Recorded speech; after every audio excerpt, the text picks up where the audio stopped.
মানে দয়া করবেন না। মা অন্তর্যামী, মা কথা শোনেন, মা মানুষের মনের কষ্টটা বোঝেন, বিষয়নি বোঝেন মা। কত কি উপকার পেয়েছে? আমি কত উপকার মধ্যে আমি গত এক বছর ধরে এই একটা কিডনি সমস্যা নিয়ে ভুগছি। তো আমি অনেক ডাক্তার দেখিয়েছি, আমাকে সেখানে অনেক পরীক্ষার কথা বলেছেন। পরীক্ষাও আমি করার জন্য আমি টাকা পয়সা রেডি করছিলাম। তারপর হঠাৎ এই ভিডিওটা আমি দেখতে পাই। ভিডিওটা দেখে আমি মায়ের প্রতি একটা মন খুব আমার আকর্ষণ করে যে এই মায়ের কাছে গেলে হয়তো ভালো হয়ে যাবে। তারপর আমি কান্নাকাটি করতাম, মাকে বলতাম তুমি আমার রোগটা ভালো করে দাও, আমি ভালো হয়ে তোমাকে পুজো দেবো। কটা হয়েছিল? আমার কিডনি সমস্যা ছিল, আমি মানে এত কিডনি সমস্যা ছিল যে আমার মানে আপনার বাথরুমে গেলে আমার রক্ত ভেসে যেত, আমি তাকাতে পারতাম না, মাথা ঘুরে যেত। তো মাকে মানত করার পরে আমি পুরোপুরি সুস্থ, এখন আমার আর কোনো সমস্যাই নেই। আমাকে হঠাৎ করে কালকে ভালো হয়েছে। একদম মা বলেছেন যে এরকম তুই পুজোটা দিয়ে দে। আমিও তো দেখলাম তুই আমাকে এবার পুজোটা দিয়ে দে এবং তোকে এখানে আরও কিছু দেবে, মায়ের কাছে একটা জিনিস চেয়ে নিবি।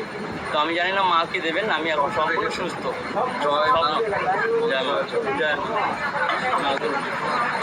আর কোথা দিয়ে এসছো? আমি পূর্ব বর্ধমান থেকে এসেছি। জয় মা। আসুন, তারা মুক্তি পেয়ে যান। মায়ের মতো কেউ এইভাবে মানে এত ভালো কেউ মানে দয়া করবেন না।